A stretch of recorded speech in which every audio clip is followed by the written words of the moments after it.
Sistemas operacionais, professor Alexandre Freire. Na aula de hoje continuaremos falando sobre memória principal. E vocês estão ouvindo aí a música Be Quick or Be Dead, do Iron Maiden. Olá pessoal, espero que estejam todos bem. Então vamos lá, vamos continuar falando sobre memória principal. Na aula passada a gente parou aqui quando eu ia começar a falar de paginação, né? Então deixa eu só relembrar aqui a questão da fragmentação, né? Então, conforme a gente organiza a memória, a gente viu que pode ter problema de fragmentação, né? Pode ser fragmentação externa ou fragmentação interna, né? Então, única forma de alocação de memória que a gente viu até agora foi a alocação contígua, né? Então, na alocação contígua, a gente pega o processo e encontra um que a gente estava chamando de buraco, né, na memória, que é um espaço de memória que não está sendo usado e que seja grande o suficiente para caber o processo, né? A região de memória que a gente quer reservar para o processo, né? Então, aqui, por exemplo, né, ó, no exemplo aqui, ó, tem um espaço aqui que é ocupado pelo próprio sistema operacional, aí tinha os processos 5, 8 e 2 e a memória estava completamente cheia. Aí o processo 8 terminou, então gerou esse buraco. Aí veio um processo 9 aqui, a gente encaixou ele aqui dentro desse buraco, gerando um buraco menor. E aí depois veio um processo 10, a gente encaixou ele aqui, nesse buraco aqui, né, gerando um outro buraco menor. E aí o problema dessa alocação contígua é que a gente não sabe a ordem que os processos vão terminar, né? Então daqui a pouco termina o 9, aí você vai ter dois buracos separados, né? Porque aqui era um buraco bonitinho, né? Todo juntinho, né? Então toda a memória vazia que eu tinha, ela estava contígua, né? Agora, se terminar o processo 9, vai ficar um pedaço aqui, um buraco aqui, né? E outro aqui. E às vezes o próximo processo que eu quero colocar, ele poderia ocupar um espaço que não cabe nesse buraco aqui e nem no buraco que ficou do 9. Só que se você somasse o espaço desses dois buracos, caberia o processo. Então isso é o que a gente chama de fragmentação externa, né? Você tem memória para o processo, mas na verdade é como se não tivesse, porque a memória ela não está organizada direito. Então você quer tipo, ter o espaço contíguo e o espaço que tem na memória não é contíguo, né? Aí você poderia fazer reorganizar a memória, né? Arrastar os processos lá, né? Então se o lugar do 9 aqui fosse um buraco, eu poderia arrastar o 10 aqui para cima, aí ia gerar um buraco maior e eu poderia colocar o meu outro processo aí que eu queria, certo? Mas então o problema da alocação contígua é esse, ele gera esses buracos e depois, com um monte de buraco espalhado, a gente pode começar a ter problema de fragmentação e isso vai ter um custo aí adicional, porque para eu desfazer a fragmentação externa, eu vou ter que rodar algum algoritmo que fica mudando os processos de lugar aí na memória, né?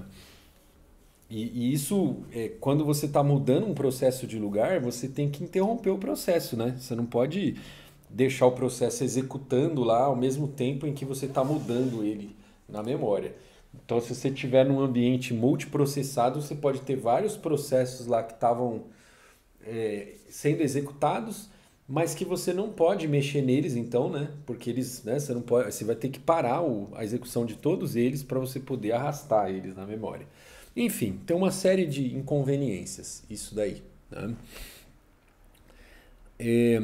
E aí então, aí só relembrando o conceito então de fragmentação externa, isso que eu acabei de explicar, e o que é a fragmentação interna, né?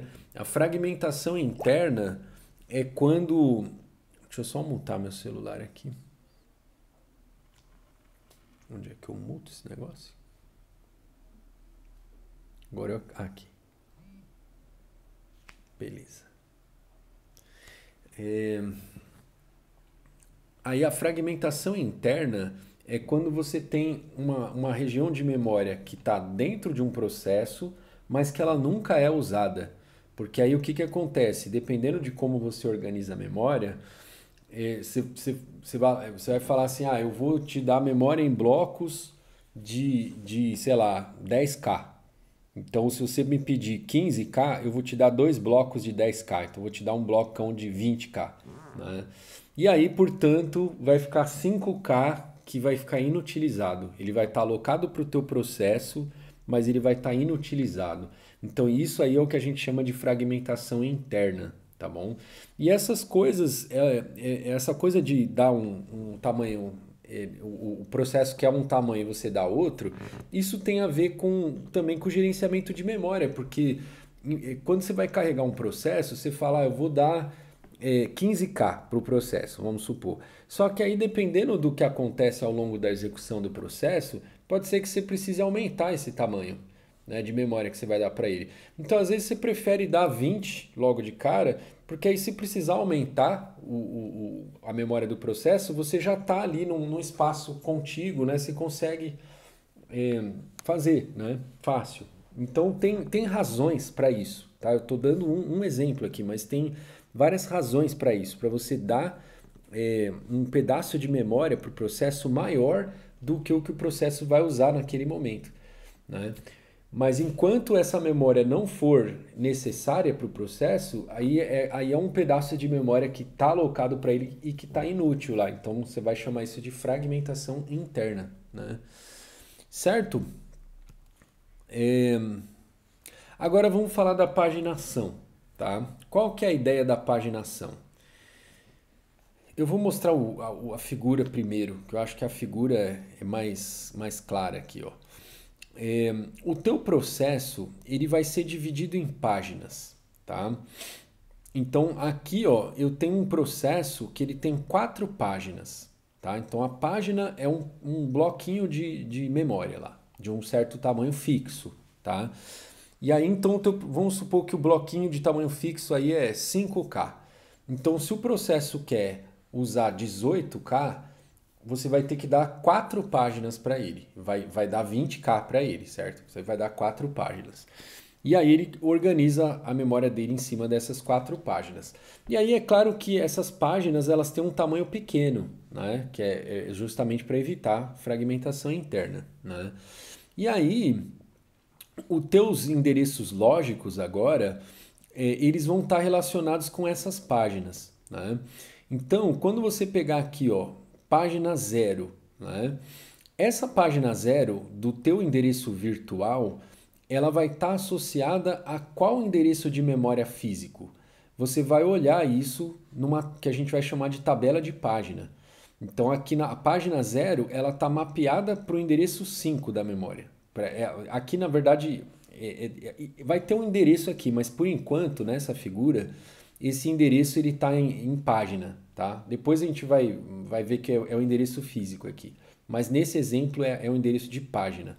Então vamos contar aqui, ó, 5, né? Então a página 0, 1, 2, 3, 4, 5, tá bom? Então a página 5 é o que corresponde à página 0 do meu processo. Então a página 0 do endereço lógico do meu processo é a página 5 da minha divisão física da memória, tá bom? Beleza. Agora, essa divisão aqui depois, isso aqui na prática vai conter um endereço físico, tá? Então esse 5 aqui é a página 5, mas isso está no endereço 20, né? Então o número que apareceria aqui na tabela de página é o 20, que é o endereço de onde está a página 5, tá bom? Eu não sei se essa figura aqui, ela às vezes pode confundir vocês aí num outro momento. Mas a ideia então é essa, tá? A tabela eu vou usar para saber onde está o endereço da página que eu estou procurando. Então aí ó, aqui ó, os dados que o meu processo quer usar são esses aqui, ó, A, B, C, D, né? Essa figura eu acho que ela é péssima. Na verdade essa figura é meio péssima porque ela pode induzir a gente a algumas confusões. Porque assim, ó, na memória lógica, Eu tô brincando, tá, pessoal? Não vou dizer que é péssima, mas assim, eu só tô alertando vocês para não confundirem aqui algumas coisas. Que é assim, aonde que o dado tá guardado de fato? É na memória física, tá? Então, quando eu digo aqui, ó, A, B, C, D, são os dados que estão nessa página zero, só que a página zero, ela na memória física, ela tá aqui no endereço 20. Então, aonde que estão esses dados aqui, A, B, C, D? Eles estão aqui na memória física aqui, né? A, B, C, D, ocupando espaço lá na tua memória RAM, né? Aí, esse endereço zero é o endereço dentro dessa página zero, né? Então, o endereço zero é o que está dentro dessa página zero, o 1, o 2, o 3, até são os endereços que estão dentro dessa página, tá? Então, quando eu quiser, por exemplo, acessar o dado C, eu sei que eu vou acessar a terceira linha da página que está no endereço 5. Então, desculpa, é a página 5. Né? Então, a página 5 é a que está no endereço 20. Né?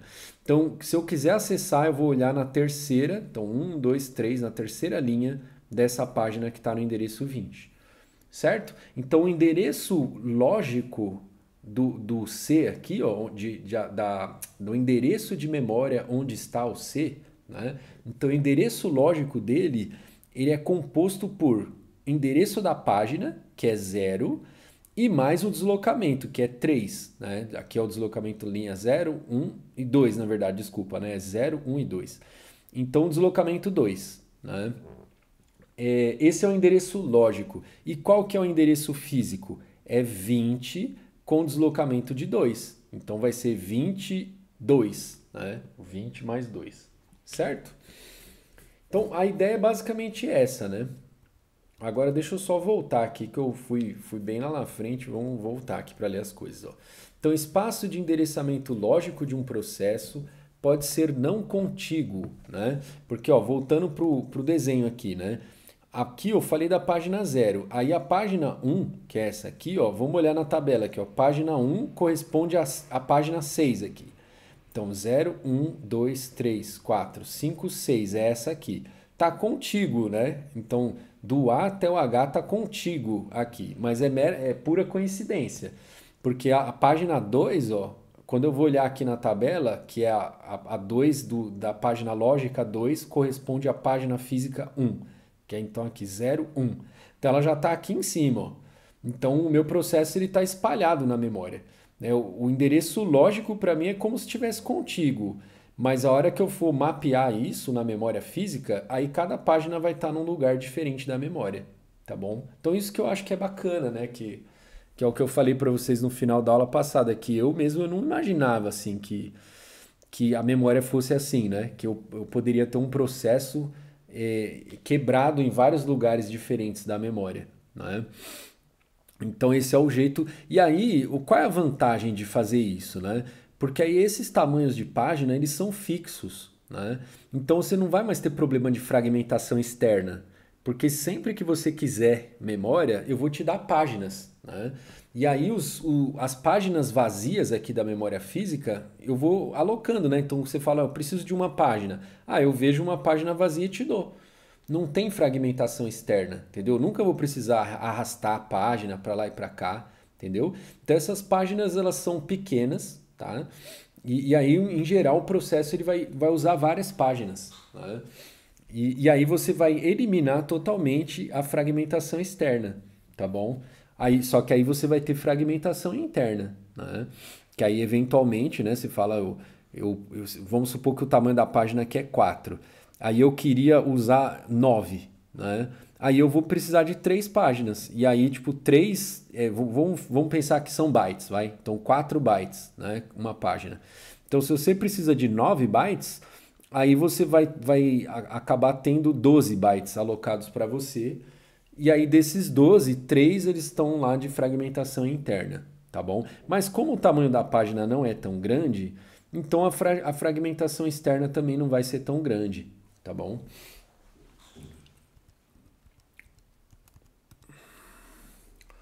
Então, beleza. Ó. Espaço de endereçamento lógico de um processo pode ser não contíguo. Processo recebe memória física sempre que houver memória disponível. Divida a memória física em blocos de tamanho fixo. que são denominados quadros. Aqui só tecnicamente, né? O quadro é a página, eu vou pôr aspas aqui, ó, entre aspas, a página na memória física, tá? Então, quando a gente olha para isso aqui, ó, na memória física, a gente vai chamar de quadro, tá? E aí, na memória lógica, na virtual, aí a gente vai chamar de página, tá bom? Então, a página, ela tem um quadro correspondente a ela na memória, tá bom? Às vezes, eu troco e falo página para tudo, mas sendo mais exato aqui na terminologia, então na memória física é quadro, na memória lógica é página. Então, divida a memória física em blocos de tamanho físico, denominado quadros. Tamanho é potência de 2 entre 512 bytes e 8.192 bytes. Aqui é um dado aqui que ele está dando do que ocorre tipicamente nos hardwares, considerando que isso aqui é um dado de 2007, né? Tem bastante tempo já. Divida a memória lógica em blocos do mesmo tamanho, denominados páginas. Acompanhe todos os quadros livres. Então a gente tem que ter esse acompanhamento, né? Você tem que ter alguma estrutura de dados lá para você saber que aqui a página 0, quer dizer, a 0, 1, 2, 3, 4, e 4, eu falei, 5, 6, e a 7 são páginas livres, tá? Então você vai ter que ter uma lista lá, alguma coisa em que quando você falar, me dá uma página livre aí, você pega da tua estrutura de dados lá, tá bom? Então, por isso que ele está falando aqui, acompanhe todos os quadros livres. Para executar um programa com tamanho N, com tamanho de N páginas, precisa encontrar N quadros livres e carregar o programa, tá bom? Então, para carregar o programa lá, você vai precisar, né? Se ele precisa de N páginas, você vai precisar encontrar N quadros livres na memória, tá bom? Configure uma tabela de página para traduzir endereços lógicos para físicos, né? Então isso aqui é o sistema operacional que faz, tá? Ele é que cuida dessa tabela aqui, ó, tá bom? Que vai mapear uma coisa para outra. Obviamente, né? Porque isso aí enfim, fica transparente pro usuário aqui, pro desenvolvedor dos programas, né? Para executar um programa... já li isso aqui. Configurar... já li também. Problema. Fragmentação interna, se não usa a página toda, né? É o que eu já falei também. Esquema de tradução de endereço. Então, o endereço gerado pela CPU é dividido em número de página e deslocamento dentro da página, tá?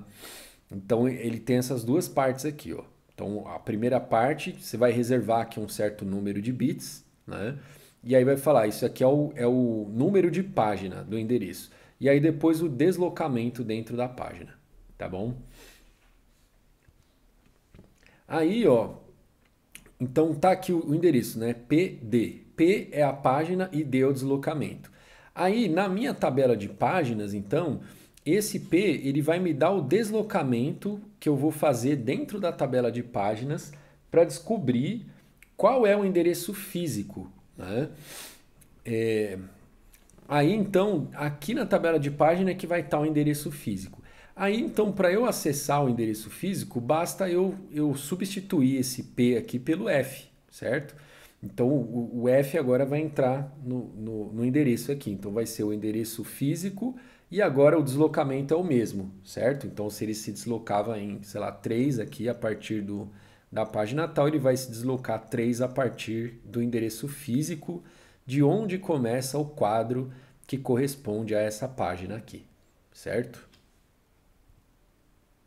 Aqui o desenho que eu já comentei. Aqui tá mostrando os quadros livres, né? Então aqui, ó, eu tenho um novo processo que ele vai precisar de 4 páginas, né?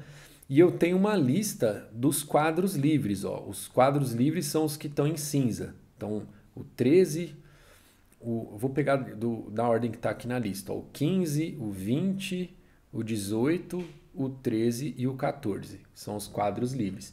Então, se você precisa de 4, eu vou pegar os 4 primeiros aqui e vou alocar para o teu processo. Então, eu vou criar a página a tabela de página, né? e vou marcar lá, ó, a página 0 do teu processo vai ser a página 14. Eu peguei na ordem errada, né? Era de cima para baixo, não de baixo para cima. Então a tua página 0 vai ser vai ser o quadro 14, né? A tua página 1 vai ser o quadro 13, a tua página 2 vai ser o quadro 18 e a tua página 3 vai ser o quadro 20. Né? E aí eu removo dessa lista aqui, né? Para dizer que agora esses quadros estão ocupados, certo? Aí beleza, aí agora o quadro 13 aqui, o quadro 14, desculpa, que é onde começa aqui, é a minha página 0 da memória física. E assim por diante, né? O quadro 13 aqui é da minha página 1, assim por diante. Beleza. Implementação da tabela de página. A tabela de página é mantida na memória principal, tá? Então agora tem uma coisa a mais que a gente tem que guardar na memória, né? Porque antes, lá no esquema de alocação contígua, a gente não precisava, né? A gente tinha lá o registrador base e o limite lá de cada processo e só, né? Eram duas informações aqui, dois números, né? Que eu tinha que guardar para dizer qual é a região de memória que um processo está ocupando. Agora eu vou ter que guardar uma tabela, né? Então essa tabela aqui ela também ocupa um espaço na memória, né? Então a tabela de página é mantida na memória principal. Aí a tabela de página, ela sim é guardada com alocação contígua, né? Pelo menos até esse slide 25 aqui, né? Porque depois a gente vai discutir isso melhor, mas pelo menos por enquanto, vamos pensar assim. Então a tabela de página, ela por enquanto ela vai estar de forma contígua na memória. E portanto eu vou ter lá um registrador de base, né? E o registrador limite lá, que é o tamanho da tabela de página, tá bom? Então, ou seja, agora eu também tenho que me preocupar em gerenciar onde eu vou guardar essas tabelas, certo? E essa tabela ela vai ser do tamanho do número de páginas que o teu processo precisa, né? Então, de certa forma,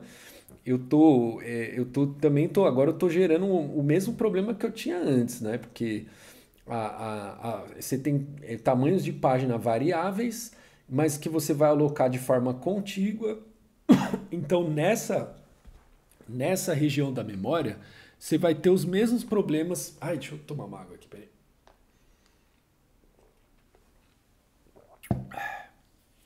Dá uma engasgada. Nessa região de memória, onde você vai guardar as tabelas de página, você vai ter o mesmo problema que você tinha antes com a alocação contígua, né? Porque as tabelas elas têm tamanho variável e aí vai ter aquela história dos buracos, vai cair tudo no problema de novo, mas pelo menos esse problema ele está restrito só às tabelas de página, né? Então o resto da memória não vai ter esse problema, né? Nesse esquema, cada acesso de dado ou instrução, porque as instruções do processo elas também estão na memória, né? Elas também ocupam espaço na memória, certo? Exige dois acessos à memória. Aqui é um outro problema, né? Um para a tabela de página e um para a tabela de dado ou instrução, certo? Antes, lá com a minha alocação contígua, eu queria acessar o endereço, eu só passava por aquele esquema aqui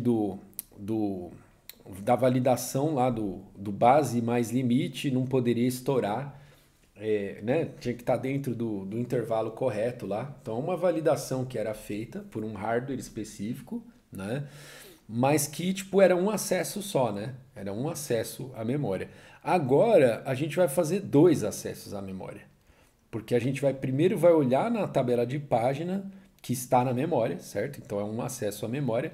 Aí pegou o endereço do quadro, aí faz o acesso de novo à memória para encontrar o dado ou a instrução que você queria. Então meio que dobrou o número de acessos à memória, certo? Né?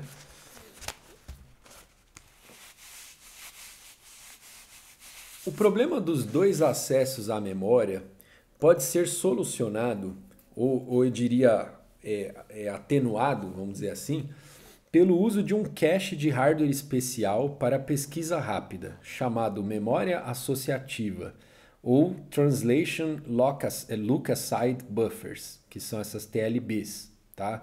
Então, um hardware específico para fazer essa coisa ficar mais rápida, esse acesso à tabela ficar mais rápido. Alguns TLBs armazenam identificadores de espaço de endereço em cada entrada de TLB. Identifica exclusivamente cada processo para fornecer proteção do espaço de endereço para esse processo. Então já vou explicar melhor aqui o que ele falou. Mas vamos olhar aqui como que funciona o TLB, né?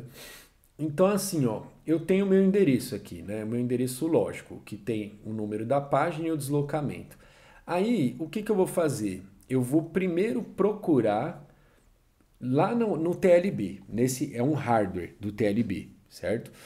Aí, se a página que eu estou procurando, ela está aqui no TLB, né? Então eu vou procurar e vai aparecer aqui, o Pzinho que você está procurando, o endereço físico dele é esse aqui, o quadro dele, né? O endereço do quadro dele é esse aqui.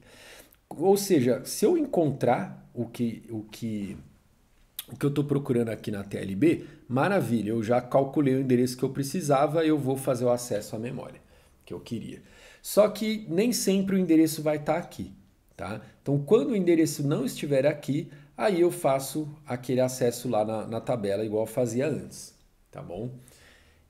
Ou seja, aqui, ó, isso aqui vai sendo gerenciado pelo sistema operacional, né? Então, por exemplo, você procurou por uma página que não estava na TLB, aí você encontrou aqui o endereço físico dela, aí uma estratégia possível é você pegar e agora você jogar isso aqui lá na tabela, né? Na TLB, né? Falar, agora eu vou colocar aqui, eu vou ocupar um espaço aqui colocando ó, P e o F aqui, né? É uma estratégia possível, né? Toda vez que falhar o endereço, você joga ele na TLB. Só que o problema é que quando você joga o par aqui, o par é o PF, né? É o página frame, né? Então, quando você joga um par aqui dentro da TLB, você possivelmente vai ter que expulsar alguém daí, né? Então, ou seja, não é tão fácil assim decidir como expulsar, né? Você fala, tem páginas que às vezes elas estão sendo muito acessadas, outras são acessadas mais de vez em quando. Então, sabe, pensar assim, quais os pares que é melhor deixar aqui na TLB também não é uma coisa fácil, né? Porque o que a gente quer é assim, no total de todos os acessos que a gente tiver que fazer, a gente quer maximizar o número de vezes em que a gente encontra o mapeamento aqui na TLB, sem precisar ir lá para a tabela de fato, né? Então aí a gente vai tentar bolar estratégias de fazer isso, certo? Só que esse hardware, ele é um só, né? A tabela de página é uma para cada processo. Agora o TLB não, o TLB é um hardware só, tá? Então por isso que ele fala que aqui, ó, que alguns TLBs armazenam identificadores de espaço de endereço em cada entrada de TLB. Ou seja, né, identifica exclusivamente cada processo para fornecer proteção do espaço de endereço para esse processo. Então, o que ele está dizendo aqui? Né? Que às vezes o par PF que eu coloquei aqui não é do meu processo, é de outro processo. Então, quando eu for procurar aqui, eu tenho que encontrar só os do meu processo. Eu não posso pegar de um outro processo, senão eu vou invadir o frame do outro processo. Tá bom? Então, alguns TLBs têm esse dispositivo já em hardware, né, que ele marca lá qual é o processo. Então, quando você fizer a busca, só vai buscar dentro do que for do teu processo, certo? Aí a tua memória está segura, certo? Se o hardware não fizer isso, o sistema operacional vai ter que dar um jeito de lidar com isso, certo? O que não pode é deixar um processo invadir o quadro de outro processo, certo? Proteção de memória. Proteção de memória implementada associando-se o bit de proteção a cada quadro. Bit de válido e inválido anexado a cada entrada na tabela de página. Válido indica que a página associada no espaço de endereço lógico do processo... estranho aqui. Válido indica que a página associada está no espaço de endereço lógico do processo e por isso é uma página válida. E o inválido é o contrário disso, né? A página não está no espaço de endereço lógico do processo. Então aqui, ó, isso aqui agora a gente voltou a falar da tabela mesmo, né? Não do TLB lá, tá bom? Agora a gente está falando da tabela mesmo de página. E quem gerencia isso é o sistema operacional, certo? Só que agora, o que acontece? Vamos supor, o teu processo pediu, que nem aqui nesse exemplo, ó, ele pediu 6 páginas, né? Da página 0 até a 5. 6 páginas. Só que amanhã ou depois esse processo pode querer mais páginas, né? Então o sistema operacional ele pode já montar uma tabela maior para o processo do que o que ele pediu, né? Porque, né, enfim, por várias razões, mas vamos, não vou, bom, é que por enquanto a gente está pensando que a tabela de página é contígua, né? Ela é alocada de forma contígua na memória. Então, isso é um tipo de alocação que é meio chato de esticar, né? Então, quando você fala, eu quero uma página a mais, é tranquilo, né? Você pega uma página em qualquer lugar, né? E serve. Agora, quando você quer esticar um pedaço de memória para ser contíguo, aí já era, né? Se o que você queria, tipo, mais duas linhas aqui na tabela. Só que se esse espaço não tiver vago lá na memória, você não consegue esticar a memória, né? Então, por isso que o sistema operacional acaba alocando às vezes uma tabela de página maior do que o que precisava, tá bom? Porque aí se precisar mais, ele tem espaços aqui sobrando. Só que aí ele precisa ter esse controle aqui de quais as páginas que ele realmente já mapeou para você. Então, no caso aqui você pediu da página 0 até a 5, então da 0 até a 5 tá válido aqui, ó. E aí tá mapeado aqui, ó, 0 tá na 2 aqui, no endereço 2 aqui físico, né? E assim por diante. Só que as páginas 6 e 7, elas são inválidas no seu processo. Então, se você tiver um endereço lógico lá, em que o P é 6, aí ele vai falar que é inválido. A hora que ele for procurar aqui 6, ele vai olhar o bit de inválido e vai falar, não, essa página ela não está no teu processo. Você não tem esse endereço lógico 6 aqui dentro do teu processo. Tá bom? E aqui está escrito 0 aqui no mapeamento, mas poderia estar escrito qualquer lixo de memória aqui, né? Porque o bit de inválido ele já está dizendo para mim que não importa o endereço que está aqui, porque isso aqui não é um endereço de um quadro que eu tenho lá no meu processo, certo? Páginas compartilhadas. O que a gente pode querer compartilhar entre processos, né? A gente pode querer código compartilhado. Lembra que a gente falou lá de determinadas bibliotecas? Aliás, hoje eu estava assistindo um vídeo da aula junto com a minha filha, que eu não sei se eu acho que eu já comentei com vocês, né? Várias vezes eu assisto o vídeo da aula. Porque eu quero ver, assim, o que eu, sabe? E eu assistindo eu vejo as falhas que eu cometo, né? Às vezes eu falo uma coisa, eu queria ter falado outra, enfim. E aí eu tava assistindo do lado da minha filha, e a minha filha falou assim, ô papai, você soltou um pum na aula? Porque ela tava escutando esse barulho aqui, ó, né? Aí eu falei pra ela, não, Leila, é o barulho do meu braço na mesa. Aí ela falou assim, você devia ter falado para os seus alunos, porque senão eles vão pensar que é um pum. Então eu tô avisando, tá, pessoal? Não é pum, não. Pelo menos agora não. Mas voltando aqui ao que eu estava falando, vamos voltar para a aula aqui. Eu estava falando de código compartilhado, né?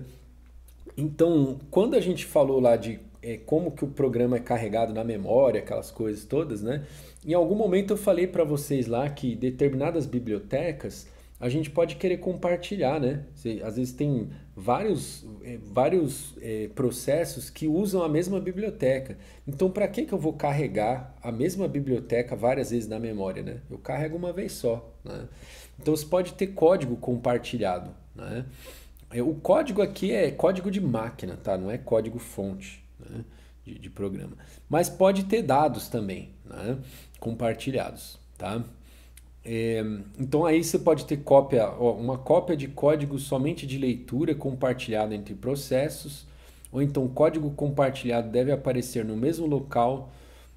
Não, desculpa. Tá, aqui ele só está falando uma outra coisa aqui. Deixa eu falar aqui na figura, vai. Vou mostrar aqui na figura. Então aqui, ó, eu tenho esse ED1, ED2 e ED3 são páginas compartilhadas, tá? Então eu tenho três processos aqui, o P1, P2 e o P3. Esses três processos, eles estão compartilhando essas três páginas aqui, ó, que tem o dado ED1, ED2 e ED3, tá? Tá vendo que tem aqui. Aí o P1 ele tem um dado 1 aqui que é só dele, o P2 tem um dado 2 que é só dele e o P3 tem um dado 3 que é só dele, né? E aí, ó, na minha tabela de página, eu sei que a página 0 aqui, que é a que tem o ED1, ela tá mapeado para o quadro 3, né? Que é aqui, ó, o quadro 3. E aqui a mesma coisa, ó, a minha página 0 tá mapeada para o quadro 3, então é o mesmo quadro, entendeu? Então, os processos eles estão compartilhando o mesmo quadro. Então, cada um tem a sua própria tabela de página, só que a hora que ela está mapeando para o mesmo quadro da memória, né? Então, as três tabelas de página estão mapeando alguns quadros aqui para o mesmo lugar, tá bom? Então, ou seja, os quadros são compartilhados, tá bom? E aí você pode ter um esquema de que quando isso ocorre, pode ser com páginas que só permitem leitura, né? Ou então com páginas que, quando é tipo caso de código lá, por exemplo, né? Então um processo ele não vai poder alterar o código da biblioteca, né? Então senão um cara vai hackear a biblioteca, né? Então aí são quadros que só permitem leitura. Mas pode ser também que tenha região de dados lá que os processos querem permitir que vários processos alterem, né? Tá bom? E aí, uma coisa que estava dita aqui no slide anterior também, é que quando ocorre aí esses quadros, o compartilhamento de quadros, aí eles têm que ter o mesmo endereço virtual, tá? Então, o endereço virtual dessa página aqui é 0, né? Aí aqui também, ó, é 0 também. E aqui é 0 também, tá bom? É isto. Então, quando ele fala que o código compartilhado deve aparecer no mesmo local, no espaço de endereço lógico de todos os processos, ele está falando disso aqui, tá?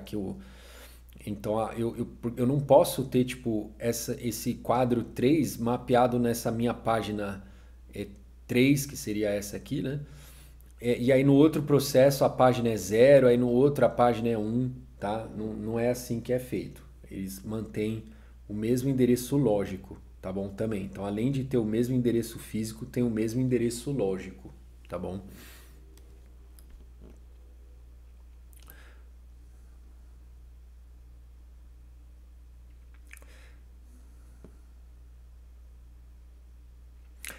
E aí então isso quando for compartilhado, né? Agora, quando for código e dados privados do teu processo, aí pode colocar nas páginas que você quiser aí, né? Beleza, então a gente falou de paginação aí,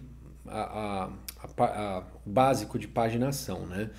Agora falta a gente falar de três coisas aqui para terminar o capítulo, que é a versão turbinada da paginação, que é a paginação hierárquica. Depois a gente vai falar de tabelas de página com hash e depois tabelas de página invertidas. Tabelas de página hierárquicas. Tabela de páginas pode ser muito grande, gerando novamente problema de fragmentação da memória, né?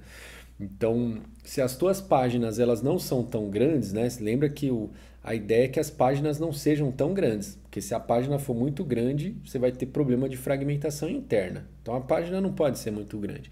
E se ela não é muito grande, significa que o teu processo vai precisar de várias páginas. Então, se ele vai precisar de várias páginas, a tabela de páginas vai acabar ficando grande, né?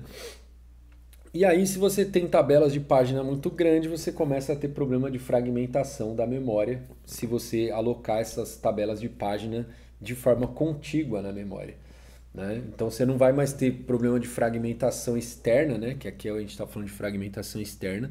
A gente não vai ter problema de fragmentação externa na página nas páginas lá, mas a gente vai ter nas tabelas de página, né? Aí a solução, então, o que, que a gente faz para, né, para resolver esse tipo de problema? Paginação, né? Ou seja, então a gente vai fazer paginação da tabela de páginas, tá? Ou seja, quebre o espaço de endereço lógico em múltiplas tabelas de página. Uma técnica simples é uma tabela de página em 2 níveis, né? Ou seja, aqui então eu vou ter duas tabelas de página, né? Então tem uma tabela externa aqui, vamos dizer, né? Que aí quando eu tiver o meu endereço lógico, ele vai estar dividido em 3 pedaços, ó. Que é a página a página externa, depois a outra página interna, vamos chamar, e depois o deslocamento, né? Então eu vou procurar pelo P1 aqui nessa primeira tabela de página. Aí ela vai me levar para a segunda página, vai falar, o que você está procurando está em tal posição da outra tabela. Aí então você tem que ir na outra tabela, aí você vai procurar de novo para encontrar depois o endereço, tá bom? Então a sua tabela agora ela ficou paginada, certo? E aqui a gente está inicialmente aqui pensando só em 2 níveis, né? Só que aí agora de novo você vai ter problema. Lembra que quando a gente faz paginação, a gente tem. Tá, eu ia falar, mas eu vou esperar um pouco. Eu vou falar já já. Porque assim, nem sempre é suficiente essa coisa dos 2 níveis, tá? Então, quando você faz a paginação da paginação, qual que vai ficar o tamanho dessa tabela aqui, ó? Né? Porque se ela também for ficar grande, aí você também vai ter problema aqui. Então, dependendo da situação, você pode precisar ter vários níveis, né?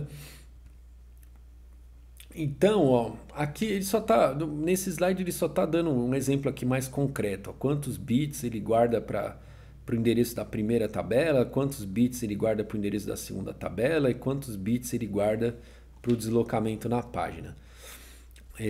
E aqui o acesso, né? Então ele funciona daquele mesmo esquema, né? O P1 é o deslocamento dentro da primeira tabela, aí aqui ele vai encontrar o endereço da outra tabela lá, né? Qual é a página da outra tabela lá, né? Aí eu vou pegar o deslocamento P2 aqui, ó, dentro dessa segunda página. Aí dentro aqui dessa segunda página eu vou encontrar o endereço físico, que aí do quadro lá na memória, para eu fazer o deslocamento D aqui dentro desse cara, certo? Então eu vou acessar duas tabelas lá, certo? E aí o deslocamento que eu faço dentro dessas tabelas vai ser P1 e P2, né? Beleza. Aí o que eu estava falando, né? Às vezes 2 níveis não é suficiente, às vezes você vai precisar de mais níveis, né? Então aqui está mostrando um exemplo com 3 níveis, né? Mas você pode ter exemplos de vários níveis, tá? Então, para arquiteturas de 64 bits, as tabelas de página hierárquicas costumam ser impróprias. Exigiria 7 níveis nesse exemplo aqui do Ultra Spark, tá bom? Então, ou seja, 7 níveis, né? Aí o que acontece com essa coisa dos níveis, né? Lembra que a gente estava reclamando, que a gente chegou até a falar do hardware aqui do TLB, que é assim, a gente estava reclamando de ter que acessar uma tabela aqui, porque aí na hora de fazer um acesso aqui à memória, na verdade a gente estava fazendo 2, né? Porque a gente tinha que acessar a tabela para depois acessar a memória. Aí para evitar fazer 2 acessos, aí tem esse hardware da TLB. Mas e agora quando você tem vários níveis? Como é que fica? Entendeu? Então, tipo, um acesso à memória, se for 7 níveis, que nem ele estava falando, você vai ter que fazer 7 acessos à memória, né? Na verdade, 8, né? Porque é 7 níveis de tabela e mais o acesso mesmo que você queria fazer à memória. Então, para cada um acesso que você quer fazer à memória, na verdade, você vai ter que fazer 8, né? Então, aí lascou, né? Aí lascou. Então, tem que ter um remédio para isso, né? Então, ou seja, a gente está tentando solucionar uma coisa, acaba gerando outros problemas, e aí a gente vai ter que bolar soluções para esses problemas. Tabelas de página em hash são mais comuns em espaços de endereço com mais de 32 bits. Elas diminuem o nível, diminuem o número de níveis, entre aspas, tá? Esse num certo sentido aqui. Essa frase deve ser minha, viu? Acho que faz tempo que eu editei esses slides aqui, eu acho que essa frase tem toda a cara de ser minha. Porque, tipo, o que eu tô querendo dizer aqui com essa frase? É que, assim, usando a estrutura de hash, eu não vou precisar fazer esses 7 acessos de tabela para encontrar o raio do endereço do quadro lá que eu quero, tá? Então, como que isso vai funcionar? Vocês já devem ter estudado lá em AED1 ou AED2, tabela de hash, né? Essa estrutura de dados, né? Hash.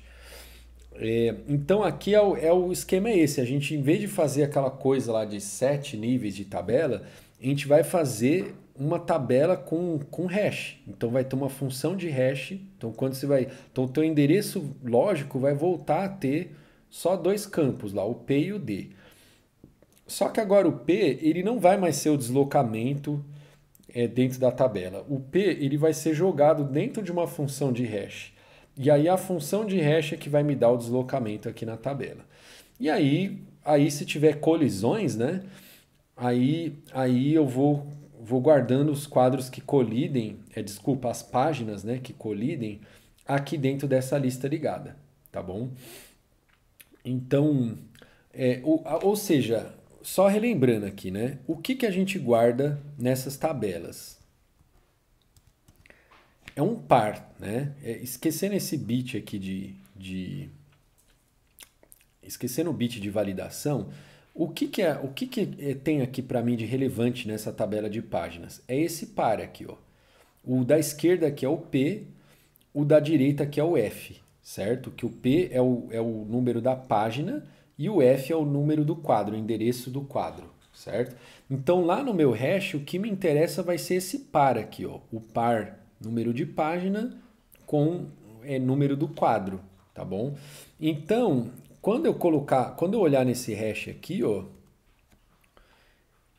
eu vou pegar o P e vou jogar na função de hash, ele vai me dar um endereço dentro da tabela de hash, e aí possivelmente se tiver mais células aqui dentro, aí eu vou ter que varrer essa lista para tentar encontrar o meu P, né?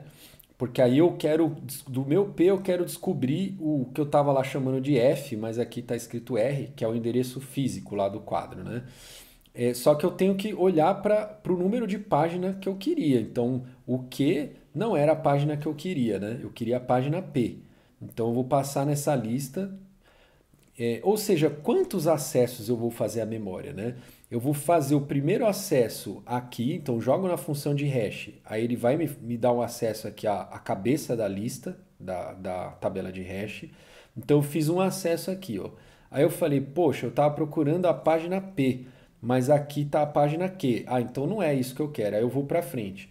Ah, eu estou procurando a P. Ah, aqui é a P. Ah, beleza, então me dá aí o par que está associado a ela, e é o R. Ah, então o R é o endereço físico do quadro que eu estou procurando, tá bom? Então, ou seja, é uma estrutura de hash que a gente conhece, e aí essa estrutura ela vai ter um número de colisões aqui, ela é feita, né, para ter um número de colisões que não seja tão grande, entendeu? Então a tabela de hash é um jeito aí de você organizar a tua memória, o teu mapeamento, né, entre endereço lógico e endereço físico, mas que evita aquela coisa dos 7 níveis lá, tá bom? Então você quer montar uma tabela que não tenha 7 colisões, entendeu? Na mesma célula. Pelo menos não toda hora, né? Pode até ser que aconteça de vez em quando de ter um número maior de colisões. Mas a ideia é que essa função de hash ela dê um bom espalhamento, né? Para que não hajam muitas colisões, né? Para que não haja muitas colisões.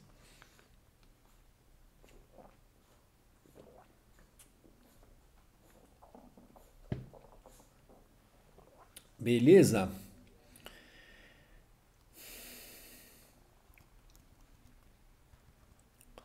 Tabela de página invertida. Uma entrada para cada. Vou olhar na figura aqui, ó. A figura acho que explica melhor do que o texto. O que, que é a tabela de página invertida aqui, ó? Então, aqui, ó, no meu endereço lógico, o que, que eu vou ter aqui, ó? Eu vou ter o ID do meu processo, vai fazer parte do endereço lógico, tá? E tem o P e o D, tá? Então, o P é o número de página, né? E o D é o deslocamento, né? Aí aqui, ó, o que, que eu vou fazer? Eu não vou mais fazer o deslocamento de P nessa tabela. Eu vou procurar pelo par PID P, né? Então eu sei qual que é o ID do meu processo, eu sei qual que é o número de página, mas antes, na tabela convencional lá, o P ele dava o deslocamento aqui, né? Então era P, eu ia fazer um deslocamento de P para encontrar o endereço do quadro. Agora não, eu não sei mais esse deslocamento aqui, ó. Eu vou fazer uma busca aqui para encontrar a página que eu queria para o meu processo, tá? Então, ou seja, isso aqui está compartilhado entre vários processos, certo? Então aqui, antes a gente estava considerando uma tabela para cada processo. Aqui a gente está olhando para um lugar onde tem vários processos lá, certo? Que eu preciso identificar o meu processo.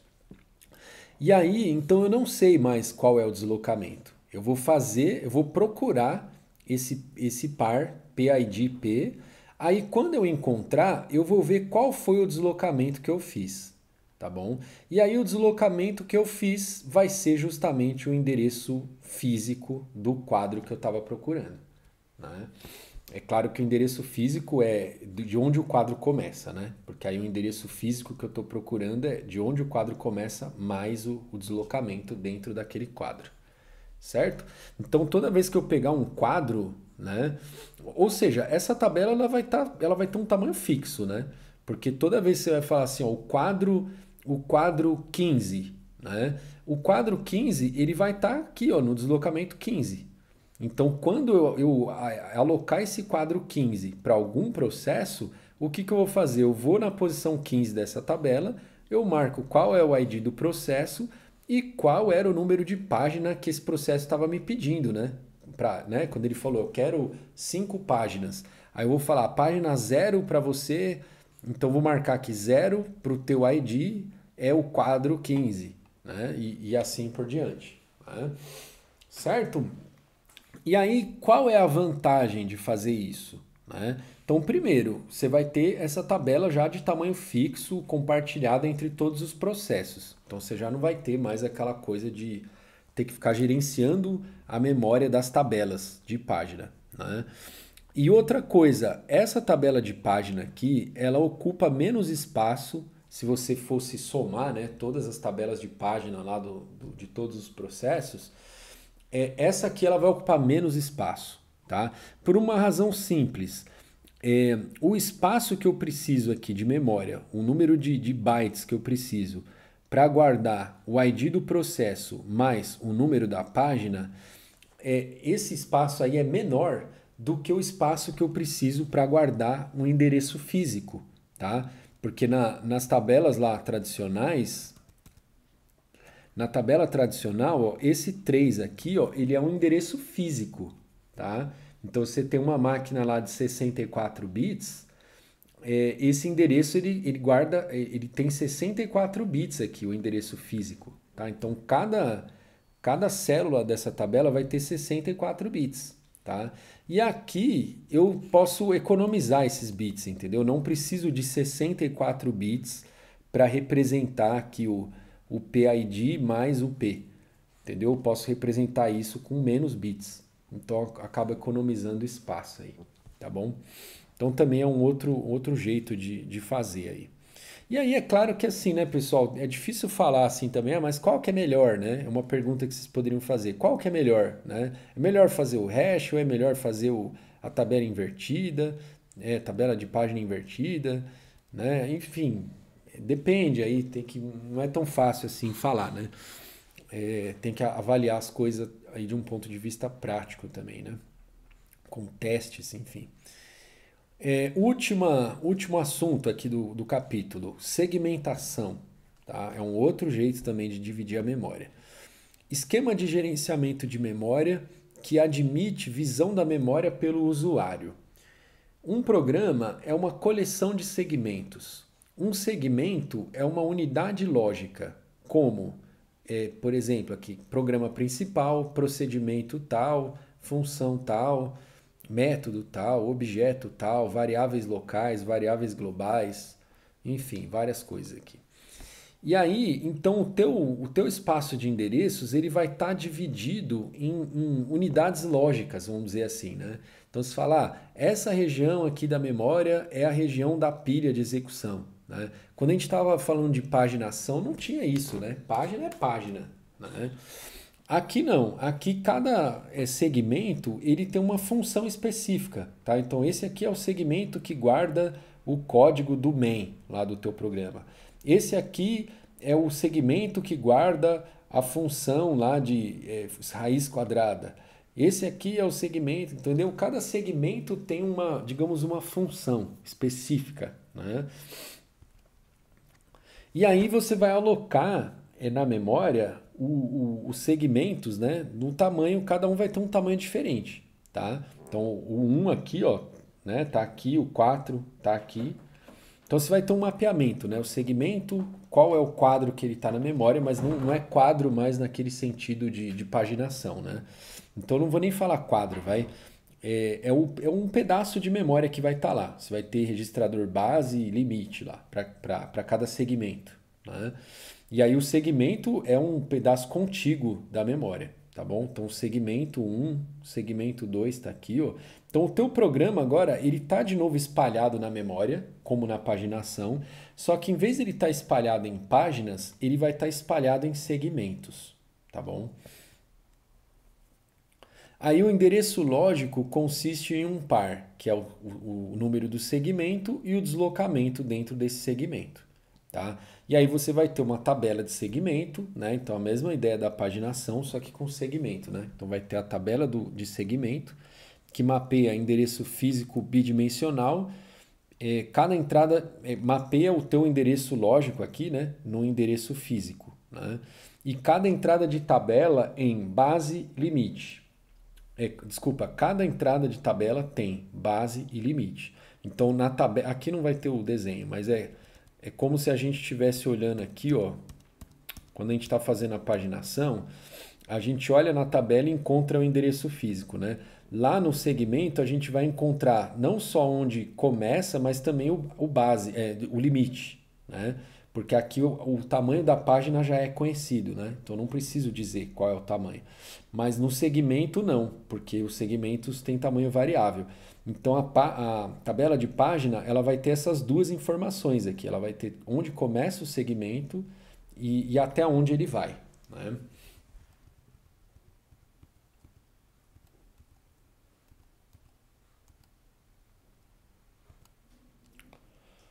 Proteção.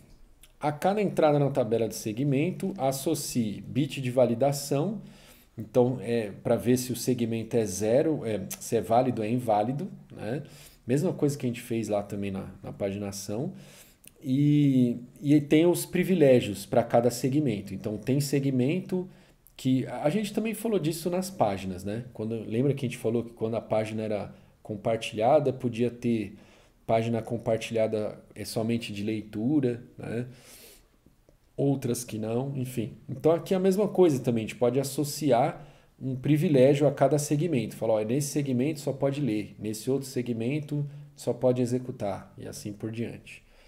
Bits de proteção associados a segmentos, o compartilhamento de corre, eu estou correndo, né? Por isso que eu estou lendo errado. O compartilhamento de código ocorre no nível de segmento.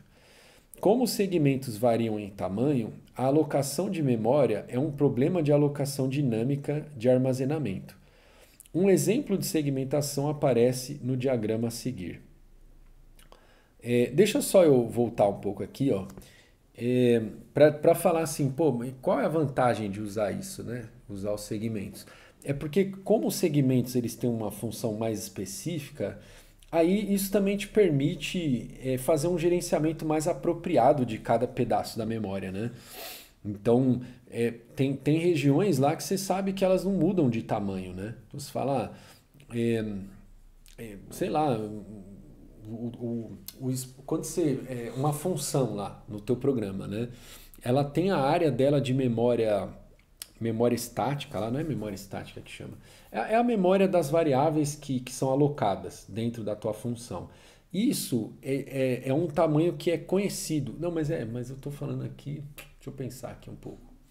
Não, é que isso acho que tem mais a ver com aquela história da pilha e do hippie, né? Aí, acho que eu não sei se eu comecei por um bom exemplo. Mas acho que a vantagem do negócio do segmento é essa, tipo, como cada segmento ele tem uma função mais específica, aí te permite fazer um gerenciamento mais apropriado para cada trecho aí da memória, para cada pedaço da memória, tá bom?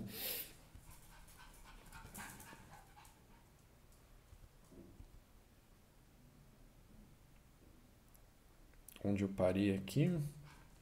Aí aqui de novo, né, aquela história lá de como validar o endereço, né? Então, uma vez que você pegou o endereço, então o endereço lógico lá é o S e o D. Aí o S é o deslocamento dentro da tabela de segmentos.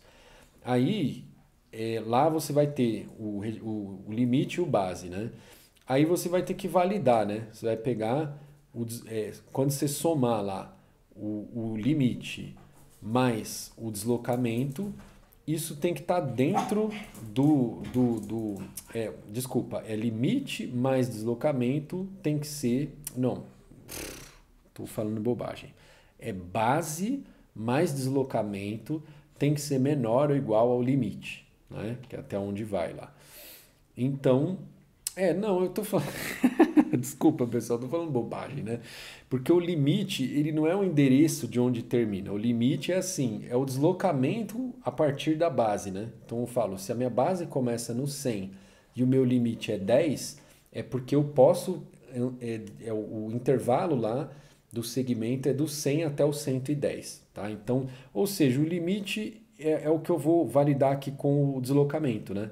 Então, o deslocamento que você quer fazer está dentro do limite que você pode fazer? Não. Então vai ter uma trap aqui, né? Agora, se você estiver fazendo deslocamento dentro dos limites aqui permitidos, né, do limite permitido, aí sim você vai somar a base mais o deslocamento para acessar a memória física, tá bom? É um negócio aqui meio básico, né?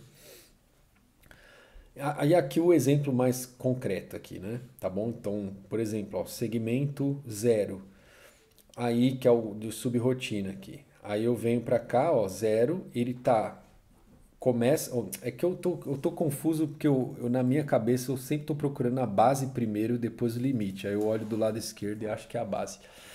Então base aqui, ó, 1400. Então vamos olhar, 1400 é onde começa o segmento 0 aqui na memória física. Aí ele tem um limite de 1000, então eu posso me deslocar até o 2400 aqui, que eu tô dentro desse segmento, certo? E assim por diante, né? Beleza, pessoal, terminamos o capítulo 8. Até mais.